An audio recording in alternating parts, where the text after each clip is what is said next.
The Duke tore his wife's canal plans in half and dropped them into the mud. "This land belongs to Sir Silas Harcourt now," Marcus said. "You have no authority here." Helena stared at the pages beneath his boot. 6 years of measurements, flood records, and sleepless nights had been reduced to wet scraps before 200 tenants. Behind them, labourers raised their hammers over the western barrier. "Stop," Helena stepped between the men and the stonework. "Break that wall, and the river will seek the lower farms." The foreman hesitated. He had worked beside her when the canal was first cut, and he knew she had never issued an idle warning. Marcus did not hesitate. "Continue." The first hammer struck.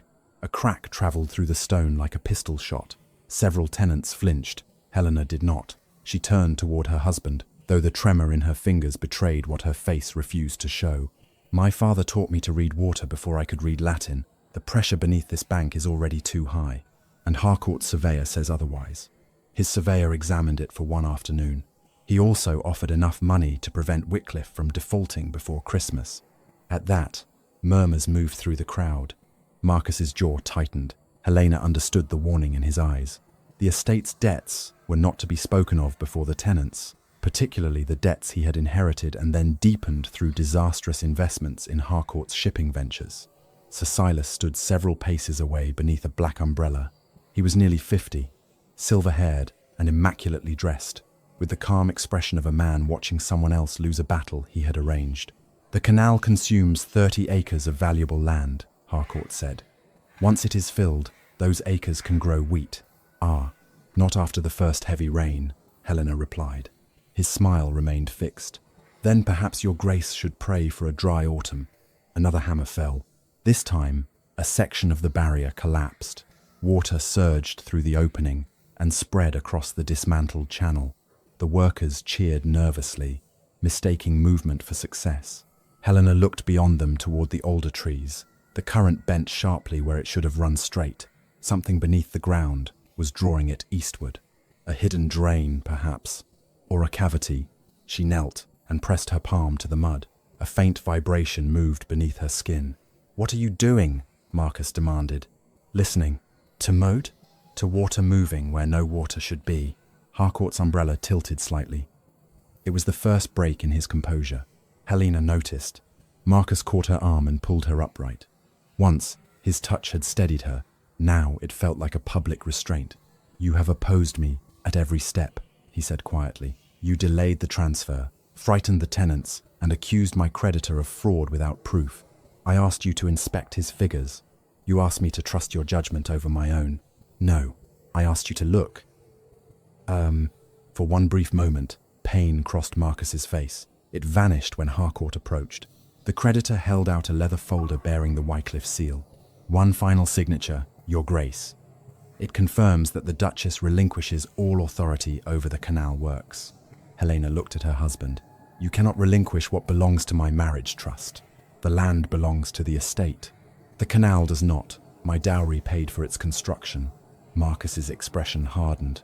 "Your dowry was spent years ago, on saving your tenants from the flood that killed 19 people before our marriage." The silence that followed was deeper than the rain. Marcus took Harcourt's pen. He could have paused. He could have summoned the estate solicitor or examined the trust documents Helena had placed on his desk that morning. Instead, he signed. Harcourt sprinkled sand across the wet ink. The remaining hammers began to fall. Helena watched until the last stone bearing her father's survey mark disappeared beneath the mud. Only then did she remove Marcus's hand from her arm. "When the river rises," she said, "do not say no one warned you." The rain began 13 days later. By the second night, water covered the lower meadow. By the third, it entered the tenants' cottages. Helena spent 12 hours guiding families toward the old granary on higher ground, carrying children when the carts became trapped. Marcus arrived near midnight, soaked and furious. "Harcourt found the release gate," he said. "It was opened deliberately. There is no release gate on that side of the canal. He has your plans. He has copies." Marcus thrust several pages toward her. A hidden channel had been drawn in red ink beneath the western field. Her name appeared at the bottom. Helena studied the drawing. The measurements imitated her hand, but the waterline ran uphill. Even a novice should have seen the impossibility. Ask Harcourt to show you where this water went after it passed that gate. He says you altered the ground after the transfer. And you believe him? I believe you wanted to prove me wrong. The words struck harder than the public humiliation had. Helena looked at the man she had once trusted with every fear she possessed. You think I drowned 12 farms to win an argument? Before Marcus answered, shouting erupted near the broken canal wall. A wooden chest spun through the floodwater, struck a fallen tree, and shattered. Silver plates, cups, and candlesticks spilled into the current, each bearing the Wycliffe crest. Marcus went still. That silver is locked in the family vault. A young tenant dragged one plate from the water. Fresh scratches scarred its underside. Another piece floated past, wrapped in dark cloth.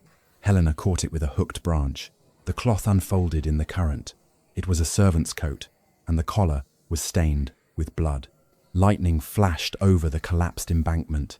Behind the stones, where Helena's plans showed only solid earth, water poured from the black mouth of a brick tunnel. Harcourt stood on the opposite bank. He was not watching the silver. He was watching Helena. Then, from somewhere inside the tunnel, a man began pounding against a locked iron door. The pounding came again. 3 blows. A pause. Then 2 weaker strikes. Helena handed the blood-stained coat to the tenant beside her. Keep this above the water. Do not let Harcourt's men touch it. Marcus caught her wrist as she moved toward the tunnel. You are not going inside. Someone is trapped. The bank could collapse. Then every moment you delay makes his death more likely. She pulled free and called for rope, lanterns, and 2 iron bars. The tenants obeyed her before Marcus could issue a different command. Helena tied the rope around her waist. Thomas Reed, the canal foreman, secured the other end around an alder tree. I'm coming with you, he said. No, if the current rises, they will need you here to pull me back. Thomas lowered his voice. Your Grace, that passage was not built recently. Look at the brickwork. Helena raised the lantern. The tunnel's curved ceiling was formed from narrow red bricks, darkened by age. Pale mineral lines marked years of changing water levels. Whoever had built it had once used the passage regularly. Yet Helena had studied every known drain beneath Wycliffe. This tunnel appeared on none of them. She stepped inside. Water reached her knees and pushed hard against her skirts. Broken pieces of family silver scraped along the brick floor. A serving spoon lodged against her boot, followed by a small porcelain handle from the family vault. The pounding sounded again. I hear you, she called. A man coughed beyond the iron door. Helena advanced until the passage divided. The left branch carried floodwater toward the river. The right sloped upward beneath the western field, the land Marcus had just surrendered to Harcourt. She touched the wall. One row of bricks was colder than the others. Fresh water moved behind it. Helena, Marcus called from the entrance. Come back. She lifted the lantern toward the iron door. Its lock was new, but the hinges were rusted. Who is inside? She shouted. No answer came. Then she heard a whisper. Inventory. The voice belonged to Mr. Bell, the Duke's elderly silver steward. Helena drove the iron bar between the door and its frame. The lock held. She braced one foot against the wall and pulled until pain burned across her shoulders. The door opened 1 inch. A hand appeared through the gap. Its fingers were grey with cold. Marcus waded into the tunnel despite her warning. Together, they forced the door wide enough for the steward to fall forward. Mr. Bell's forehead was bleeding. Rope marks circled both wrists. Helena caught him before the current carried him away. Who did this? His eyes moved past her to Marcus. Terror sharpened his breath. The vault, he whispered. They emptied it through the old passage. Who? Before he could answer, water thundered behind the colder section of wall. Helena looked up. Out, now. Marcus lifted the steward, while Helena guided them toward the entrance. Halfway back, the hidden wall burst apart. A wave struck her from behind. Her lantern vanished. Her shoulder slammed against the brick, and the rope tightened around her waist. For several seconds, there was only black water and the crushing weight of her soaked clothes. Then Thomas and the tenants dragged her into the open air. Helena landed on her hands in the mud, choking. Marcus placed Mr. Bell on the bank and turned back for her, but she was already on her feet. Move everyone uphill, she shouted. The tunnel has joined the river. This bank will not hold. The tenants scattered toward the cottages. Sir Silas Harcourt remained across the water with 2 of his men. You entered my property without permission, he called. There was a prisoner beneath it. A confused old servant who probably hid there after robbing the vault. Mr. Bell tried to rise. Liar! Harcourt's smile disappeared. Marcus looked between them. Bell, did you take the silver? The steward stared at the Duke, as if the question itself wounded him. I served your father for 38 years. That is not an answer. It should have been. Helena knelt beside the old man and examined the wound above his temple. The blood had begun to dry, but his coat was saturated. One of his pockets bulged unnaturally. Inside, she found a brass measuring weight stamped with the Wycliffe crest. It belonged to the inventory room. Why were you carrying this? She asked. Mr. Bell closed his fingers around it, so they could not alter the count. Marcus frowned. What count? The silver was not the first thing moved through that tunnel. Harcourt ordered his men toward them. Helena rose and stood between the creditor and the wounded servant. Mr. Bell remains under my protection. You no longer possess authority over this land, Harcourt said. This bank shelters Wycliffe tenants, and I remain Duchess of Wycliffe. Your husband has already accused you of causing the flood. My husband has accused me of nothing before a magistrate. Marcus stiffened. The distinction mattered. His private suspicion could ruin their marriage, but a sworn accusation could place Helena's freedom and her marriage settlement in danger. Harcourt turned to him. You summoned the royal investigator. Unless you intend to withdraw your complaint, the Duchess should be confined. Ow. The Duchess. Helena watched Marcus face the choice. Again, he did not choose her. Take her back to the house, he ordered. She will remain there until the investigator arrives. Thomas stepped forward, but Helena stopped him with one look. Resistance would allow Harcourt to call the tenants violent. She removed the rope from her waist and gave it to the foreman. Keep Mr. Bell alive. Guard the coat, the silver, and this bank. Record the name of every person who touches them. Harcourt laughed softly. Still issuing orders? No, Helena replied. Preserving evidence. As Marcus escorted her toward the carriage, Mr. Bell seized her sleeve. The old tithe house, he whispered. Your father found the first opening there. Helena's breath stopped. Her father had died 4 years before the canal was completed. On the night of his death, he had tried to tell her something about the western field, but fever had reduced his final words to fragments. Stone beneath water. A false wall. Do not trust the Count. She had believed he was describing the unfinished canal. Now she understood he had been warning her about something older. The carriage door closed. Across the flooded field, Harcourt bent to retrieve Helena's torn plans from the mud. He examined one half, then quietly fed it into a lantern flame, but he failed to notice the small triangular mark exposed on the brick tunnel after the wall collapsed. Helena had seen it. Her father had carved the same mark into every structure where he found evidence of concealed water or concealed theft. By dawn, Helena's rooms had become a prison. Marcus posted 2 footmen outside her door and ordered every key removed from her writing desk. He permitted her maid, Clara, to remain, but only after Harcourt's secretary searched the young woman's pockets. Helena stood at the window and watched carts cross the western field. They were not carrying salvaged silver toward Wycliffe House.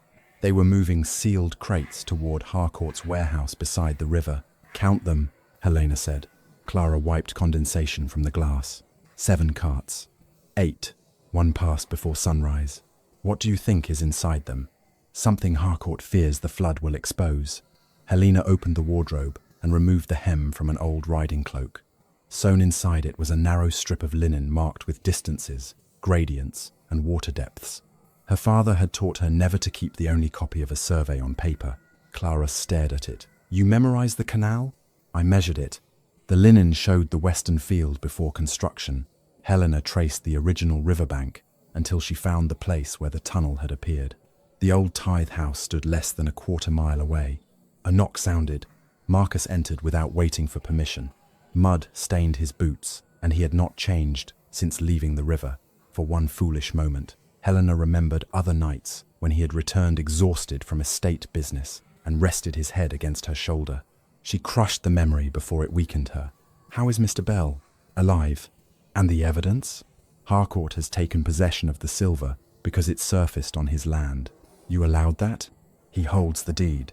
He holds a transfer signed yesterday. The silver bears your crest. Marcus moved toward the fireplace. The royal investigator will settle ownership. Harcourt's carts are already removing it. His head turned sharply. Helena pointed toward the window. The last cart was disappearing behind the trees. Marcus's expression changed, but only for an instant. He may be protecting it from looters. Then why move it before sunrise? You see conspiracy in every action he takes. And you see innocence because admitting otherwise would mean you sold him the valley. Marcus flinched. Helena had not intended the words to sound cruel. She had intended them to sound true. He placed a folded document on the table. Inspector Nathaniel Crowe arrives tomorrow. Until then, you will remain inside. What am I accused of? Opening a hidden gate and causing the flood. On plans that make water run uphill. Harcourt claims the land shifted during the collapse. Earth may fall, it does not reverse gravity. Marcus looked toward the linen strip in her hand. What is that? My property. He reached for it. Helena stepped back. You took my canal. You gave away my authority. You will not take my father's work as well. Something in her voice stopped him. Helena, if you possess evidence, surrender it. To whom? The man who signed Harcourt's deed without reading my trust, or the man who accused me before examining the gate? Marcus lowered his hand. I am trying to protect this estate. So am I. The difference is that I remember the people living on it. A crash sounded in the corridor. Clara opened the door before the guards could stop her.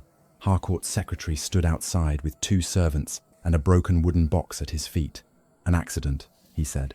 We are searching the Duchess's office under His Grace's authority. Helena faced Marcus. Did you authorize this? His silence answered. Harcourt's secretary entered and began collecting her notebooks. Those books contained 6 years of tenant agreements, repair schedules, and private records of families whose rents Helena had quietly reduced after illness or death. In the wrong hands, each act of mercy could be recast as missing income. You will leave the tenant books, she said. They concern the transferred land. They concern human beings. The secretary smiled. Sir Silas concerns himself with figures. Yes, particularly when they belong to someone else. He carried the books away. Marcus did nothing. Only after the door closed did Helena notice a small object beneath the broken box, a plain, wooden tally peg, no longer than her finger. 4 shallow cuts crossed one side, while a 5th had been started and abandoned. She covered it with her slipper. Such pegs were used when tenant rents entered the estate treasury. 1/2 went to the payer, the matching half remained with the steward. When joined, the cuts proved that the amount had been received. This peg was damp, not with rainwater. It smelled faintly of river silt and lamp oil. Helena waited until Marcus left, then picked it up with a handkerchief. Clara examined the cuts. Does it belong to Mr. Bell? No. He records silver, not rents. Then, whose is it? Helena held the peg near the window. A number had been written along its edge in faded ink. 217. The Wycliffe estate had only 143 tenant households. This was not an ordinary rent tally. She wrapped it in the linen survey and placed both inside the hollow wooden handle of her hairbrush. That afternoon, Helena heard voices in the courtyard.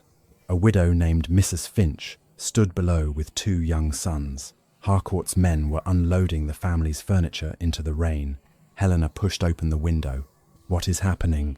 Mrs. Finch looked up, crying. They say I owe 3 years' rent. She owes nothing, Helena called. Her husband's canal labour settled the account. Harcourt stepped from beneath the archway, holding one of Helena's confiscated books. Your own records show no payment. Page 84. He opened the book. The page was missing. Marcus emerged from the house as Harcourt's men dragged the widow's bed toward the road. Stop this, Helena ordered. Harcourt looked up at her. You no longer manage these tenants. Marcus examined the torn ledger, then the eviction order. Helena saw doubt enter his face. It was a small victory, too small to restore Mrs. Finch's home, but large enough to make him ask the question he had avoided. Silas, Marcus said, who removed that page? Harcourt did not answer. A horse galloped through the gates. Thomas Reed dismounted, blood running from a cut near his eye. They took Mr. Bell, he shouted. 3 men came before noon. Marcus descended the steps. Where did they take him? Thomas looked directly at Helena's window. To the old tithe house. Harcourt closed the stolen ledger. Then Helena heard the key turn in her bedroom door from the outside. Helena waited until the footsteps faded. Then she crossed to the bell rope and pulled twice, paused and pulled once more. It was the signal she had used during canal emergencies. 2 calls for assistance, 1 for discretion. A minute later, Clara opened the narrow linen cupboard beside the fireplace. Behind stacked sheets was a service hatch, large enough for a tray, and, with considerable effort, a determined woman. "You may tear your dress," Clara whispered. "Harcourt is tearing apart the estate. I can sacrifice a sleeve." Helena removed her overskirt and crawled through the opening. Dust filled her throat. The shaft descended to the laundry passage, where Clara helped her down with knotted sheets. They reached the stable yard without being seen. Thomas waited beside 2 saddled horses. "You should remain here," he said. "If Harcourt's men find you outside, they have Mr. Bell. They may want you to follow. Then let us disappoint them by arriving prepared." Helena took rope, a shuttered lantern, and a short-handled spade. She gave Thomas a second lantern. "Ride 20 yards behind me. If I stop, do not approach until I signal." Thomas nodded. He had known Helena since she arrived at Wycliffe as a 21-year-old bride who could calculate river pressure but could not remember which fork belonged beside the fish knife. He had never mocked either deficiency. They rode toward the flooded valley. The rain had weakened, but water still covered the lower fields. Roofs and hedges rose from it like islands. At Mrs. Finch's cottage, Helena slowed. The widow and her sons sat beneath an oak tree with their salvaged belongings. "You cannot stay here," Helena said. "The eastern bank may fail before morning. Harcourt's men barred us from the granary. Then use the chapel. The chapel doors are locked." Helena removed a small silver key from the chain beneath her bodice. Marcus had forgotten that, as patroness of the parish school, she possessed a duplicate. "Clara will take you." The widow accepted it with trembling fingers. "They said you caused the flood." Helena looked at the black water surrounding the woman's ruined home. "I warned the man who did." Mrs. Finch gripped her hand. "Then find Mr. Bell. He came here yesterday asking about lights beneath the field." "What did you tell him?" "That my youngest saw carts entering the tithe house after midnight." The smaller boy stepped forward. "They came out lighter," he said, "but I heard wheels under the ground after they left." Helena crouched to his height. "Could you recognize the driver?" The child nodded. He wore a red scarf. Thomas's face tightened. "Harcourt's warehouse foreman wears one." Helena asked Clara to keep the family inside the chapel and record the boy's words exactly. Then she rode on. The old tithe house stood on a rise above the floodwater. Its windows had been boarded and ivy covered much of the stone. The door was unlocked. "That is an invitation," Thomas said, "or a confession made by an arrogant man." Inside, rotting tables lay beneath years of dust. No prisoner waited for them. Helena raised her lantern. Fresh boot marks crossed the floor, but they ended beside a stone wall. The triangular mark her father used had been carved near the base. She pressed her palm against the masonry. Cold air moved through a crack. Thomas wedged the spade into the gap. Together, they pulled until a concealed door shifted inward. Behind it, a ramp descended beneath the western field. Wheel tracks ran through the mud. Helena followed them only far enough to see rows of empty shelves built into the tunnel walls. Each shelf bore a painted number. The nearest was 217. She removed the wooden tally peg from her hairbrush. The number matched. "This was never just a water passage," she said. "It was a hidden storehouse. For stolen rate? Perhaps. Or goods purchased with it." A groan came from deeper inside. They found Mr. Bell behind a stack of broken crates. His hands were bound, and a cloth had been tied across his mouth. Thomas cut him free. "Harcourt?" Helena asked. Mr. Bell shook his head. "His secretary. They wanted the inventory weight." "Why?" "To replace pieces in the vault with plated copies of the same weight. Your father discovered it years ago." A sharp, cracking sound echoed through the passage. Water burst through the lower wall. Thomas lifted the steward, but Helena remained still for one crucial second. The flow was not entering randomly.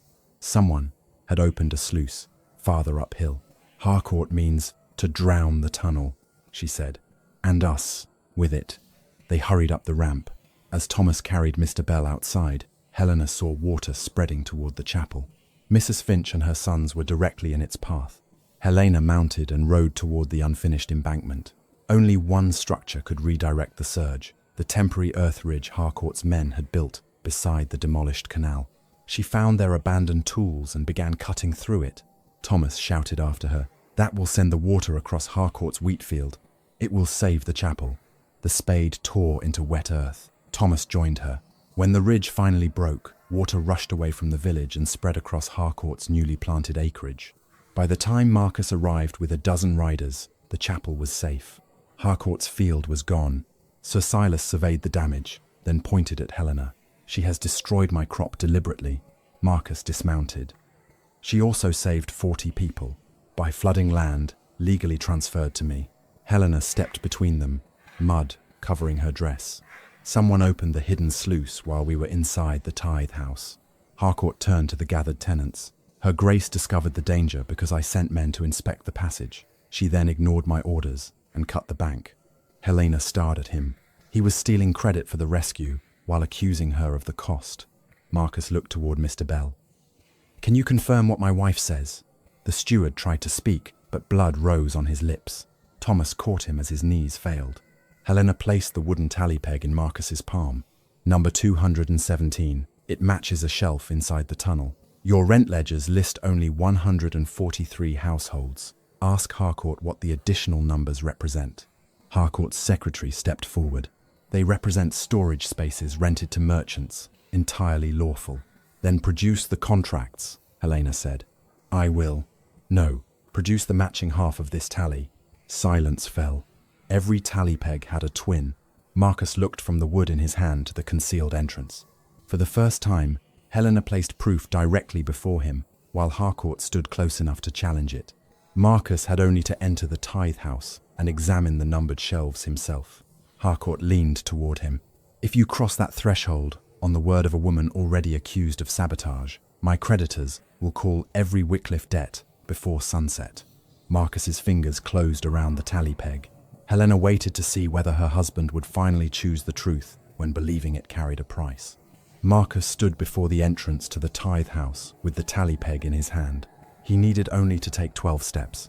Helena watched him calculate the price of those steps. Harcourt's anger, the creditor's demands, the public admission that he had transferred land without examining what lay beneath it. Sir Silas waited beside him. "If you enter," Harcourt said, "I will consider our agreement broken." Marcus looked at Helena. "Can Mr. Bell swear that Harcourt ordered his imprisonment?" The injured steward struggled to lift his head. "He said the secretary took him." Helena replied, "That is reason enough to investigate. It is not proof against Harcourt. It is proof that a crime occurred beneath land you gave him." Harcourt extended his hand. "The tally, Your Grace." Helena saw the decision before Marcus made it. "No," she said. Marcus placed the wooden peg in Harcourt's palm. The creditor slipped it into his pocket. Something inside Helena became very still. Marcus had ignored her warnings before. He had doubted her judgment and resented the authority she earned among the tenants. But this was different. He had held physical evidence. He had understood its importance, and he had surrendered it to the man suspected of the crime. Inspector Nathaniel Crowe arrived before sunset in a black travelling carriage bearing the royal arms. He was a lean man with iron-grey hair and the patient expression of someone accustomed to hearing lies from well-dressed people. Harcourt met him first. By the time Helena was brought into the tithe house, a table had been arranged beneath the boarded windows. Her altered canal plans lay upon it beside the bloody servant's coat and a written statement accusing her of deliberate flooding. Mr. Bell had been removed to Wycliffe House under guard. Thomas was not permitted inside. Inspector Crowe examined Helena's mud-covered dress. "You admit cutting Harcourt's embankment." "I cut it to redirect water away from the chapel." "Destroying his wheat field." "Saving 40 tenants." Harcourt placed both hands on the table. Tenants she had already frightened with predictions of disaster. "I gave accurate warnings. You created the disaster required to make them appear accurate." Helena turned to Crowe. "Inspect the tunnel. You will find numbered shelves, wheel tracks, and a hidden sluice." "We inspected it," Harcourt's secretary said. Helena looked at him. "When?" "While you returned to the house. That passage was flooded. It has since drained. And the numbered shelves. Firewood racks. The tally marked 217 matched one of them." Harcourt spread his hands. "What tally?" Helena looked at Marcus. He did not answer. Inspector Crowe noticed the silence. "Your Grace, did you see this object?" Marcus's face tightened. Yes. And where is it now? I gave it to Sir Silas for safekeeping. Crow turned to Harcourt. The creditor searched his pockets with practiced calm, then produced several keys, a watch, and a handkerchief. No wooden peg. You placed it in your coat, Helena said. The Duchess is mistaken. I watched you. Harcourt removed the coat and handed it to Crow. Every pocket was empty. Marcus stared at him. At last, suspicion appeared without immediately retreating, but it had come too late to protect the evidence. Crow unfolded the altered plans. Is this your signature, Duchess? It resembles mine. That was not my question. The final curve is wrong. I do not lift my pen before the last letter. Harcourt sighed. Another convenient imperfection only she can identify. Helena refused to let him drag the inquiry into an argument over handwriting. Water cannot travel uphill. Measure the channel marked in red. Crow studied the figures. Before he could respond, Harcourt placed a second document beside the plans. It was the deed Marcus had signed at the demolished canal. The Duke transferred the land after the Duchess repeatedly obstructed its improvement. Hours later, she was seen near the hidden gate.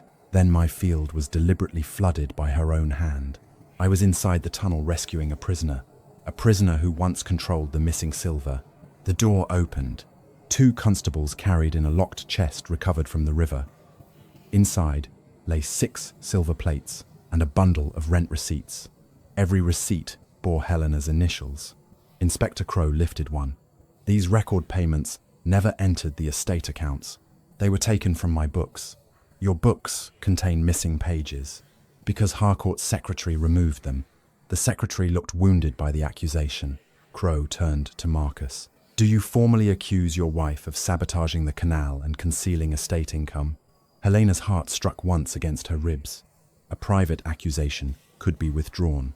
A formal declaration before a royal investigator would allow Crow to confine her, seize her papers, and suspend her rights under the marriage trust while the case proceeded. Marcus knew that. Before you answer, Helena said, remember that you have not inspected the tunnel. His eyes met hers. She saw grief there, pride, fear, even love, buried beneath layers of resentment. None of it mattered if he chose cowardice. Harcourt spoke softly. If you refuse, the Wycliffe notes are due at midnight. Marcus looked toward the doorway, where rain fell across an estate he believed he was saving. Then he signed the accusation. Inspector Crow sanded the ink. Helena removed her wedding ring. Marcus's face changed as she placed it on the table between them. You have made suspicion more valuable than my word, she said. From this moment, I will protect the tenants and myself. I will no longer protect you from the consequences of your choices. Crow ordered her confined in the east rooms until the inquiry. Harcourt immediately produced a clause in the debt agreement. Because the Duchess stood accused of financial misconduct, temporary control of tenant rents, private storehouses, and the Wycliffe vault passed to the estate's principal creditor, Marcus had signed that clause as well. Helena watched the realization strike him. By accusing her, he had handed Harcourt authority over every place the stolen goods had passed through. Thomas managed to approach her carriage before it returned to the house. They emptied the tithe tunnel, he whispered through the window. They are moving barrels toward the old mill dam. Barrels of what? Blasting powder. Helena looked toward the valley. The old mill dam stood above 3 villages and the main London road. If Harcourt destroyed it, the surge would erase the tunnel entrance, scatter the remaining silver downstream, and kill everyone still sheltering on the lower ground. It would also make Helena's supposed act of sabotage appear far worse. When? She asked. Thomas glanced at the darkening sky. The fuse is already being laid. Helena gripped the carriage window. How long is the fuse? Half a mile, perhaps less, Thomas said. It runs through the reeds. Harcourt's men have guards at the dam. Warn the villages. They will not listen to me quickly enough, Harcourt told them. Anyone leaving the shelters will be arrested for looting. Helena turned toward Inspector Crow, who sat opposite her. You heard him. Crow studied Thomas through the open window. Did you see the powder yourself? I carried blasting powder in the army, sir. I know the smell. Harcourt's secretary rode up behind them. Why has the carriage stopped? Crow closed the window curtain before the man could see Thomas. A broken harness strap. Ride ahead and inform the Duke. The secretary hesitated, then obeyed. Crow waited until he disappeared around the bend. If this is another attempt to redirect suspicion, then keep me in chains while we inspect the dam, Helena said. But if Thomas is telling the truth, and you return me to the house, 3 villages may be dead before morning. Crow opened the carriage door. You will remain beside me. Helena climbed down. Then try to keep pace. The old mill dam rose 20 feet above the valley, water pressed against its stone face, already spilling over the top in silver sheets. Helena smelled powder before she saw the fuse. It ran beneath a layer of reeds toward 3 barrels wedged inside the central maintenance chamber. 2 armed men guarded the narrow bridge. Crow drew a pistol. "Royal inquiry," he shouted. "Stand away from the dam." The guards raised their muskets. Thomas pulled Helena behind a stone post as a shot cracked through the rain. Crow fired once. 1 guard dropped his weapon and fled. The other disappeared into the maintenance chamber. A spark glowed among the reeds. The fuse had been lit. Thomas ran toward it, but Helena stopped him. Too late. It has already entered the covered channel. How long? 4 minutes, perhaps 5. Crow looked toward the villages below. Can we remove the barrels? The chamber is locked from inside. Then we break the door. If the powder explodes while you are standing beside it, no one reaches the villages. Helena climbed onto the parapet and examined the water. The old mill dam had once possessed an eastern spillway, sealed when the canal was completed. If reopened, it could lower the pressure enough to prevent the entire structure from collapsing. But the spillway led toward Wycliffe Park. Opening it would save the villages by sending the flood across the Duke's private grounds, through the ornamental lake and toward the west wing of the house. Thomas understood when he followed her gaze. His Grace will lose the lower park, and perhaps part of the house. Can you open it? Not from here. The spillway control stood inside a brick tower halfway down the dam. Its entrance was below the rising water. Helena tied Thomas's rope around her waist. Crow seized the other end. You cannot reach it. I designed the replacement gate 7 years ago. You may drown. So will hundreds of people if I do nothing. She climbed over the parapet. The water struck with such force that her breath vanished. She descended iron rungs, slick with moss, until the current reached her shoulders. The control tower door was submerged. Helena filled her lungs and went beneath the surface. Her hands found the wheel inside the dark chamber. It would not move. She braced both feet against the wall and pulled. Pain shot through her wounded shoulder. The wheel shifted 1 inch, then stopped. Above her, the first powder barrel exploded. Stone shuddered around her. The rope snapped tight as Crow and Thomas dragged her upward. Helena surfaced, coughing, but the spillway remained closed. A second explosion sounded inside the maintenance chamber. A crack appeared across the dam. "Get me down again," she gasped. "You nearly died," Crow said. The wheel moved. She descended before he could stop her. This time she used the broken end of an iron rung as a lever. The wheel turned once, then twice. A roar rose beneath the water. The eastern gate opened. The ornamental lake below Wycliffe House erupted as the diverted flood struck it. Trees tore from the ground. The stone bridge leading to the west wing disappeared beneath the surge. The dam cracked again but held. Water swept across the private park instead of the villages. Helena was pulled onto the parapet as the third barrel exploded. Part of the maintenance chamber collapsed, but the lowered pressure prevented the entire dam from bursting. She lay on the stones, shaking. Crow removed his coat and placed it over her shoulders. "You saved them." "No," Helena said, through chattering teeth. "We delayed the flood. The spillway cannot carry this volume for long." "How long?" "Until tomorrow afternoon, if the rain stops. Less if it does not." Horsemen approached from the north. Marcus arrived first. He looked past Helena toward Wycliffe Park, where floodwater had reached the west terrace. "What have you done?" She pushed herself upright. "Saved your villages. My house is flooding, because your creditor tried to destroy the dam." Harcourt rode behind him with 6 armed men. "That is an extraordinary accusation," he said. "The Duchess has now destroyed my field, damaged the dam, and flooded Wycliffe House while under confinement." Crow stepped forward. "I witnessed the powder ignite." "Did you witness who placed it?" "No." "Then perhaps the Duchess arranged this spectacle." Marcus dismounted and surveyed the devastation. The west wing contained the portrait gallery, the estate archives, and the private vault now under Harcourt's control. Water poured through its lower windows. Harcourt produced the debt agreement. The Duke has failed to preserve the secured property. Under our contract, I may demand immediate possession of Wycliffe's unentailed lands.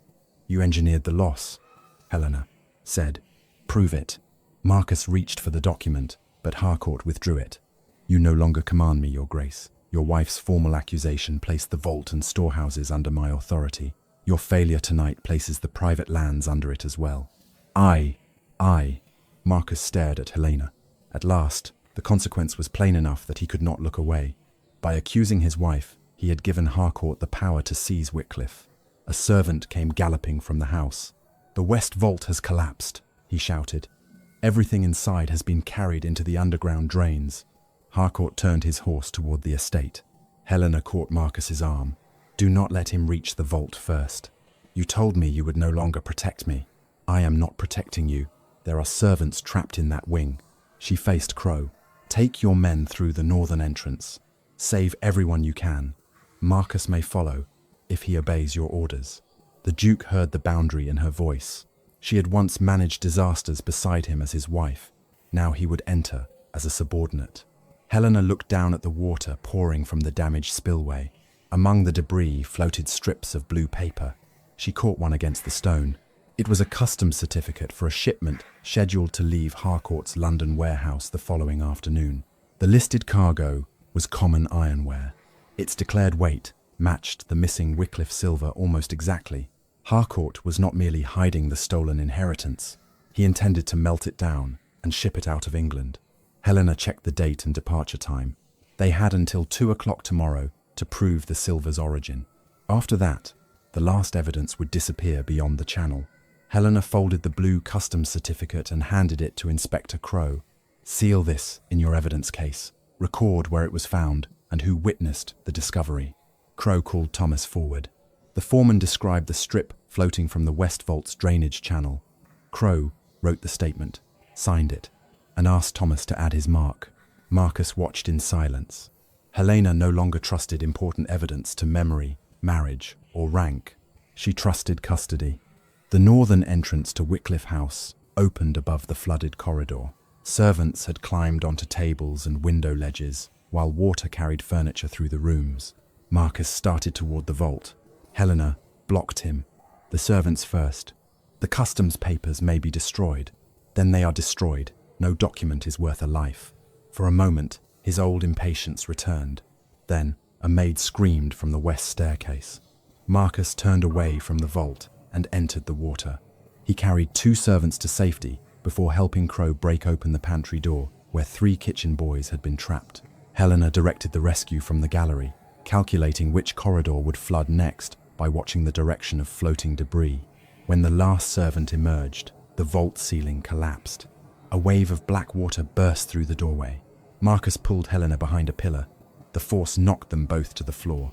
His arm remained around her for 1 second longer than necessary. She moved away. Thank you, she said. The formality hurt him more than anger would have. By morning, Wycliffe House was unsafe. Helena refused the rooms Marcus offered at the hunting lodge. Instead, she established herself in the parish chapel with the displaced tenants. The schoolroom became an infirmary. The vestry became her office. Every rescued ledger, silver fragment, and witness statement was recorded before being locked inside the stone baptismal cupboard. Marcus arrived shortly after sunrise. No servant announced him. The tenants stopped speaking when he entered. He had never before walked into a building on his own estate and discovered that his title granted him no welcome. Helena sat beside Mr. Bell, whose fever had finally broken. You have 10 minutes, she told Marcus. I came to help, then carry water to the infirmary. His eyes narrowed, but he lifted 2 buckets and obeyed. When he returned, his cuffs were wet and his expression had changed. Mrs. Finch was sitting near Helena's table with her sons. The younger boy immediately pointed at Marcus. He is the man who gave our house away. Marcus looked at the widow. I did not order your eviction. You gave Harcourt the authority to do it, Helena said. The distinction left him nowhere to hide. Mrs. Finch placed half of a wooden tally peg on the table. My husband received this after finishing the old drainage work. Mr. Bell said I should keep it if anyone questioned our rent. 5 cuts crossed its surface. Helena removed the measurements she had copied before Marcus surrendered the other half to Harcourt. The cuts aligned exactly. Only the number differed. The peg from the tunnel had read 217. Mrs. Finch's half carried 43 on the outer edge, but beneath the ink, faintly pressed into the wood, was the number 217. It was reused, Marcus said. No, Helena replied. It was counted twice, once as rent paid by a tenant, and again as a fictitious storage debt owed to Harcourt. Mr. Bell lifted the brass inventory weight from beneath his blanket. They used the same method with the silver, he said. Every genuine piece was weighed, removed, and replaced with plated copies. The weight kept the inventory totals unchanged. Who ordered it? Crow asked. Harcourt's secretary brought the replacements. The warehouse foreman moved the originals through the tunnel. Mrs. Finch's youngest son spoke. The man with the red scarf. Crow recorded the child's statement, then wrapped the tally and brass weight separately.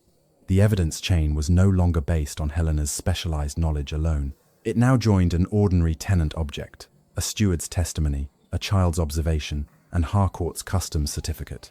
Marcus looked at the figures Helena had written. How long has this been happening? 5 years, Mr. Bell said. That is impossible. Our annual accounts were balanced. Because Her Grace covered the shortages. Marcus turned toward Helena. She did not want him to learn it this way, but Mr. Bell continued. The canal increased the harvest enough to conceal the missing rents. When tenants could not pay, the Duchess used the remaining income from her marriage trust. She sold her mother's emerald necklace during the winter fever. Marcus's face lost its color. You told me the necklace was being repaired. You were negotiating your first loan with Harcourt, Helena said. I thought I could solve the shortage without humiliating you. And the canal? My dowry financed it. The increased harvest kept Wycliffe solvent for 4 years. Marcus sat heavily on the nearest bench. He had called the canal a monument to her pride. In truth, it had been the structure carrying his estate while Harcourt robbed it beneath their feet. I did not know. You chose not to know. He looked at his bare hand, as if only now, remembering the wedding ring she had removed. What do you require from me? It was the first useful question he had asked. Helena placed 3 conditions before him. You will give Inspector Crow every agreement you signed with Harcourt. You will publicly withdraw your accusation against me, and you will surrender control of the Tenant Relief Fund to independent trustees. Marcus swallowed. Withdraw the accusation before we prove Harcourt's crime, and every creditor will assume Wycliffe admits fraud. Yes, my title may lose its position at court. Yes, and if I agree, will you return to the house? No, the answer struck cleanly. Helena continued. Cooperation is not reconciliation. You are correcting a wrong, not purchasing my forgiveness. Marcus looked at the tenants surrounding them. Then he signed the withdrawal. Crow placed his royal seal beneath it. They prepared to leave for Harcourt's riverside warehouse before noon. The customs certificate, tally peg, inventory weight, and witness statements were locked inside Crow's iron evidence case. 2 constables guarded it. The case never reached the carriage. A scream came from the infirmary. Smoke poured beneath the vestry door. While Thomas pursued him, Helena ran outside in time to see the rider reach the flooded road. A second man waited beside a skiff. They threw the evidence case into the boat and pushed into the current. Crow raised his pistol, but the skiff passed behind a group of children being evacuated from the smoking chapel. He could not fire. Helena watched Harcourt's men carry every authenticated piece of evidence toward the river. Then the church bell began to ring. Thomas stood in the tower doorway holding something he had torn from the masked rider's coat. It was a strip of red wool. The warehouse foreman had come for the evidence himself. And by doing so, he had abandoned Harcourt's warehouse less than 3 hours before the silver was scheduled to leave London. They left the burning chapel under Thomas's protection and rode for London. Inspector Crow took the northern road with 2 constables. Helena and Marcus followed in a hired carriage, because every Wycliffe vehicle now stood under Harcourt's claim. No one spoke for the first mile. At last Marcus said, You knew Harcourt might attack the chapel. I knew he would attack the evidence. I did not expect him to endanger children. You still placed the documents there. I placed copies there. Marcus turned toward her. The witness statements? Copies. The customs certificate, a copy made before Crow sealed the original. And the original? In Crow's case. The case Harcourt stole. Yes.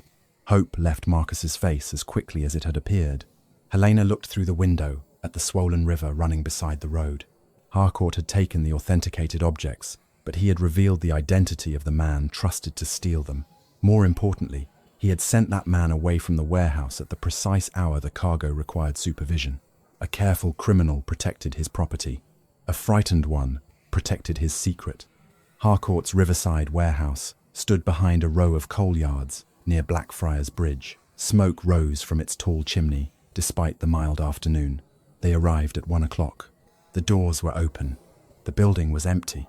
Inside, heat rolled from a brick furnace large enough to melt metal. Fresh ash filled 3 iron trays. On the floor lay fragments of charred wood from Inspector Crow's evidence case. Marcus kicked aside the debris. We are too late. Crow searched the furnace with an iron hook. He drew out a blackened lump that might once have been the brass inventory weight. The tally peg was gone. The witness statements had burned. Even the strip of red wool had been thrown into the flames. At the rear doors, drag marks led toward the river. The cargo had already been moved. A customs officer entered with 4 armed men. Duchess of Wycliffe, he called. You are under arrest for attempting to export stolen property. Harcourt followed him into the warehouse. He had changed into a dry coat and wore no expression of triumph. He looked merely responsible, as though he had arrived to correct an unpleasant administrative error. I warned the authorities after discovering the Duchess's customs certificate, he said. Helena faced him. The certificate that floated from a vault under your control? The certificate found among goods you concealed. You transferred the goods to the key. Can you prove that? Crow displayed his royal commission. I am conducting an inquiry. The customs officer handed him a sealed order. Your commission has been suspended, pending investigation of your unauthorized removal of the Duchess from confinement. Harcourt had reached London before them through messengers, money, and influence. He had not merely destroyed the evidence, he had converted their search for it into proof of Helena's guilt. The officer approached with iron restraints. Marcus stepped between them. No one touches my wife. Harcourt's brows lifted. You formally accused her yesterday. I was wrong. Then you were deceived? Marcus looked at Helena. She knew the easier answer. He could blame Harcourt's manipulation, claim he had acted from concern for the estate, and preserve some fragment of his reputation. Instead, he faced the customs officers. I was not deceived into signing. I was threatened with financial ruin, shown evidence I did not examine, and offered several opportunities to investigate. I refused them. Harcourt's expression hardened. Marcus continued. I surrendered an important piece of evidence to Sir Silas. I authorized the search of my wife's rooms. I signed an accusation, knowing it would transfer control of the vault and storehouses to my creditor. Every act against her followed from my decisions. The customs officer lowered the restraints slightly. Marcus removed the star of the Royal Agricultural Commission from his coat. I gained this office by claiming improvements my wife designed. I surrender it. I will also provide every Wycliffe account to the Crown and accept whatever judgment follows. The admission would destroy his influence at court. It might expose his debts, cost him private lands, and permanently stain the Wycliffe name. It did not guarantee Helena's freedom, but for the first time, Marcus had chosen truth while the price was still rising. Harcourt gave a thin smile. A touching confession. It does not prove that I stole a spoon. The customs officer looked toward Helena. The export vessel leaves in 30 minutes. Without authenticated evidence identifying the cargo, I must execute the warrant. Helena studied the warehouse floor. A wet rope lay beside the rear doors. Dark marks crossed it at regular intervals. Dock workers used such marks to measure a vessel's loading depth. She picked it up. The section nearest the end was coated in pale river clay, identical to the clay inside the Wycliffe tunnel. Marcus noticed. The rope came from the estate. No, the clay came with the cargo. She examined the final wet mark. The vessel had been loaded deeply enough to carry several tons. Yet Harcourt's customs certificate declared only 12 crates of iron fittings. Something did not agree. Then Helena remembered the silver objects emerging from the tunnel. The current had carried them east because Harcourt's men opened the hidden sluice. They had not intended the flood merely to destroy evidence. They had used it to move stolen goods from Wycliffe to a concealed loading point downstream. The cargo arriving at Blackfriars could not have reached Harcourt's warehouse before that morning's tide, but his certificate declared it had been stored there for 6 days. Harcourt's false alibi depended on a timeline the river itself could disprove. Helena turned to the customs officer. "Where is the vessel?" "At Crown Quay." "Do not open the crates yet."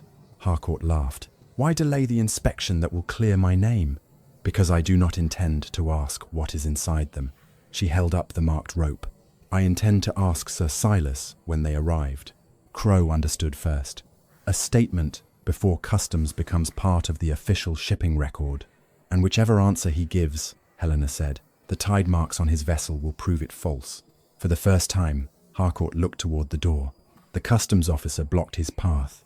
"Then we shall all go to Crown Quay," he said. Outside, the bell, announcing the vessel's departure, began to ring.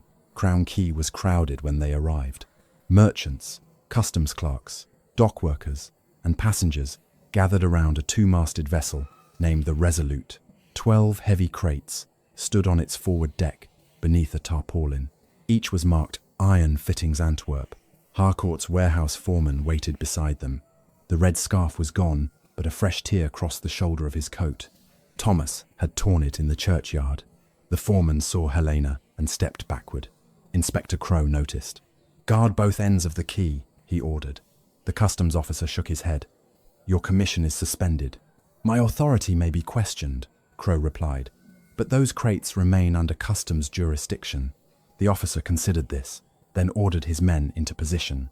Harcourt moved toward the ship. "I object to this delay. The cargo was inspected 6 days ago." Helena stopped beside the marked rope. "Then state that formally." A customs clerk opened the departure register and dipped his pen. Harcourt glanced at his foreman. It was brief, but everyone nearest Helena saw it. "The crates entered my warehouse last Monday," Harcourt said. "They remained there until they were loaded this morning." The clerk recorded the answer. Helena turned to the foreman. "Do you confirm that?" He swallowed. "Yes."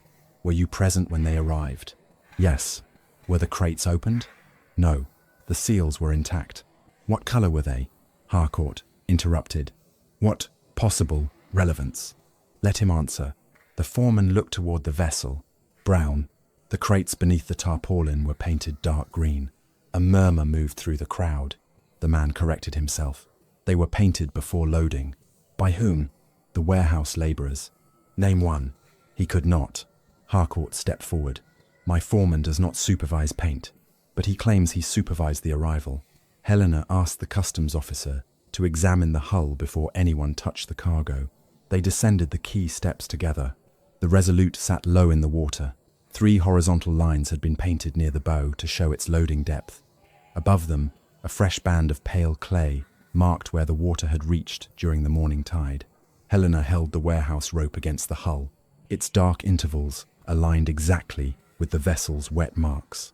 "This rope measured the ship after loading," she said. The captain folded his arms. "That proves nothing about the cargo."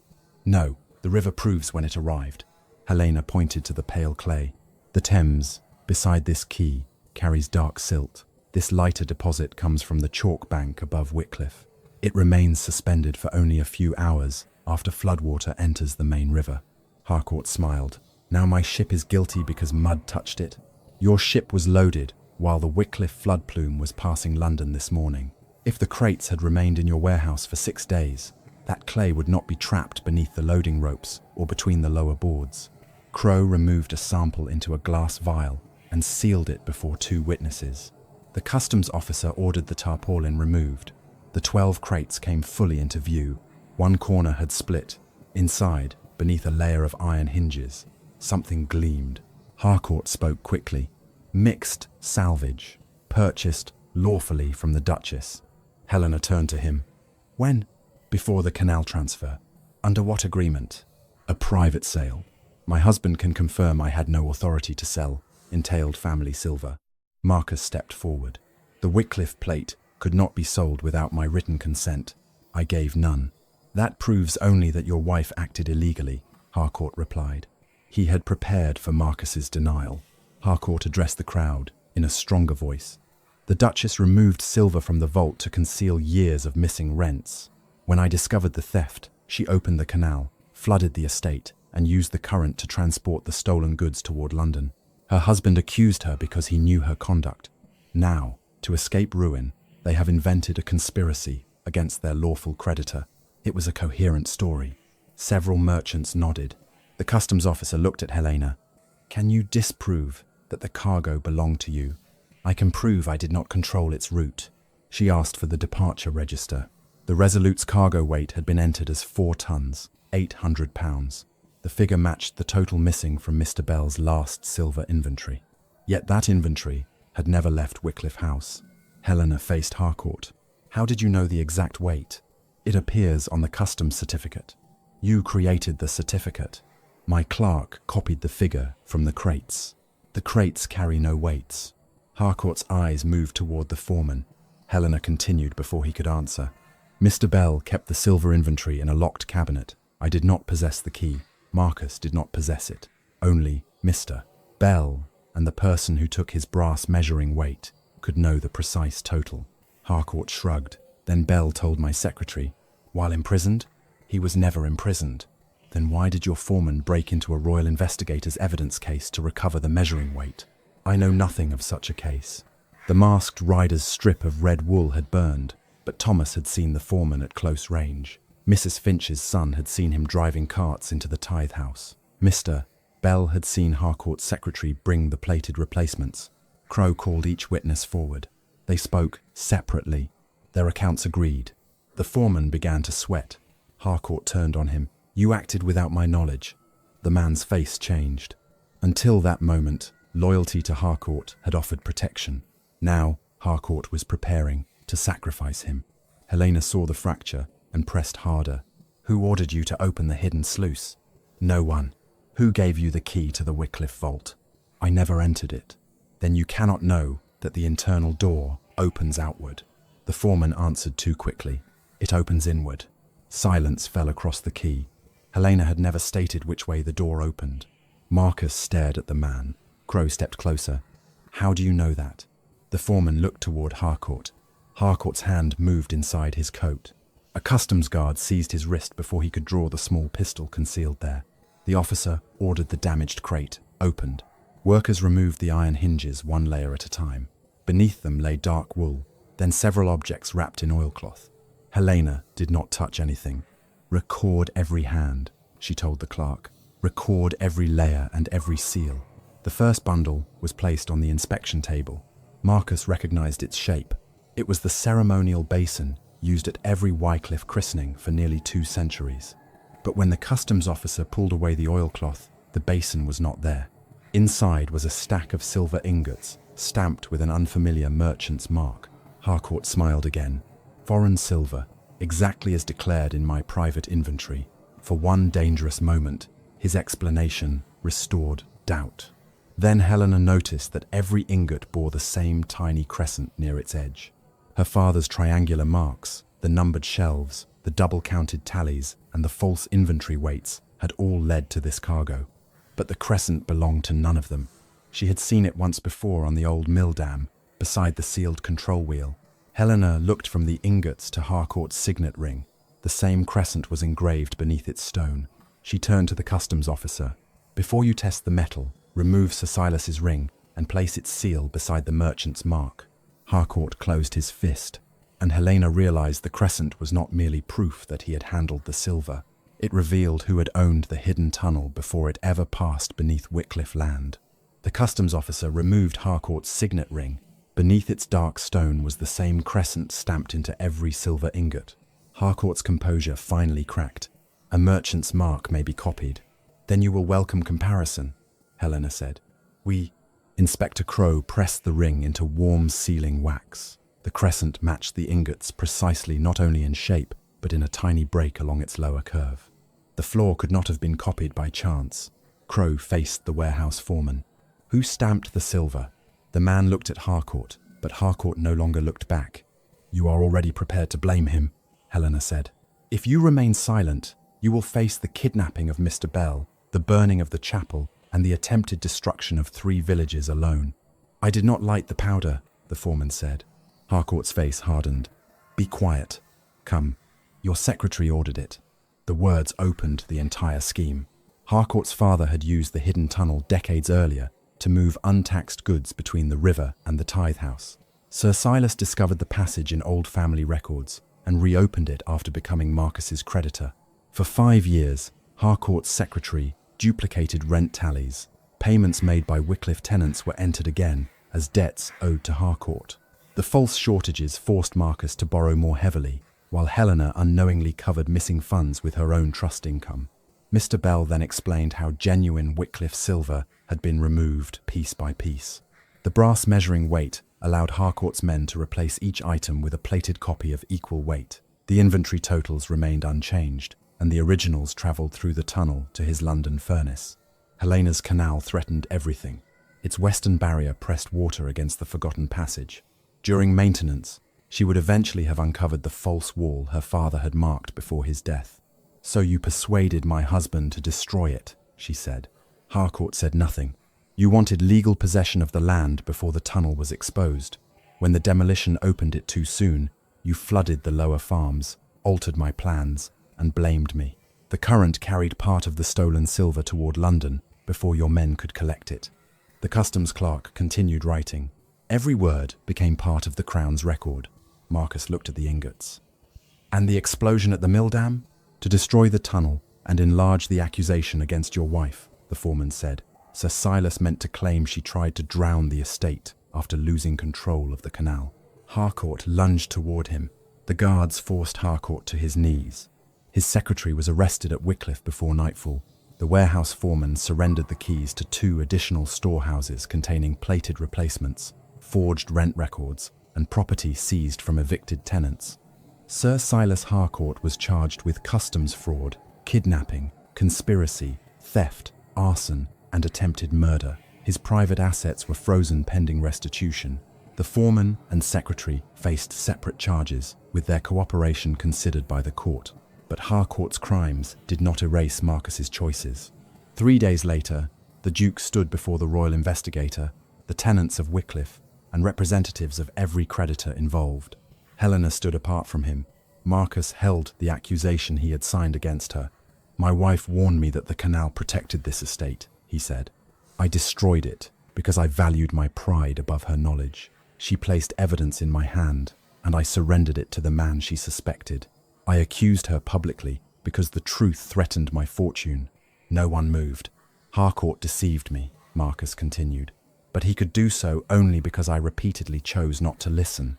The responsibility for those choices is mine." He tore the accusation once. Then he stopped. Helena remembered him tearing her canal plans and dropping them into the mud as if her work meant nothing. "Do not destroy it," she said. Marcus looked at her. "Preserve it in the estate records. Let every future Duke of Wycliffe see what unchecked authority permitted you to do." He slowly unfolded the paper. "You are right."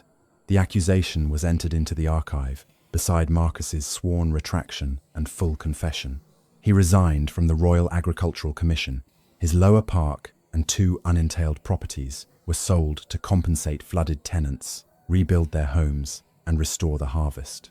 The tenant relief fund passed permanently to independent trustees. Marcus also signed a deed, placing the canal, its income, and its surrounding land beyond his control. Helena's marriage trust was restored with interest, including the value of the emerald necklace she had sold to save the estate. The canal would belong to a charitable trust governed by Helena and representatives elected by the tenants. Only after the final signature dried did Marcus approach her. They stood beside the broken western barrier where he had once humiliated her. Workers were lifting the first replacement stone into place. "I cannot ask you to forget," he said. "No, I cannot ask you to trust me. No," his voice faltered. "May I ask whether there is anything left for me to repair?" Helena looked at the man she had loved. Remorse had changed his face, but remorse alone could not rebuild what pride had destroyed. "You may repair the cottages," she said. "You may repay every tenant you allowed Harcourt to threaten. You may learn to hear the truth before it becomes a disaster. And us." There is no us that you can command back into existence. Marcus lowered his head. Helena had expected satisfaction. Instead, she felt grief for the marriage they might have possessed if he had chosen differently when the choice was still small. I have instructed my solicitor to arrange separate maintenance, she continued. I will live at the dower house and direct the rebuilding from there. He accepted the decision without argument. Will you ever allow me to write? After 1 year, if your actions during that year match the words you spoke publicly today, I may read your first letter. It was not forgiveness. It was not reconciliation. It was a future whose door only Helena could choose to open. Marcus stepped away as the workers waited for her instruction. Thomas handed Helena a restored copy of her canal plan. Its torn halves had been carefully joined, but the damage remained visible down the center. Shall we hide the tear beneath the frame, Your Grace? Helena studied the line Marcus had made through 6 years of her work. No, leave it visible. She carried the plan to the new survey table and placed a stone on each corner. Around her, widows, laborers, tenants, and children gathered to watch the first section of the canal rebuilt. Marcus remained at the edge of the field, no longer giving orders. Helena lifted her hand. The workers lowered the new gate into position. Water entered the channel slowly, then gathered strength. It passed beneath the bridge, turned away from the farms, and moved toward London without carrying a single stolen thing. This time, the river followed the course Helena chose.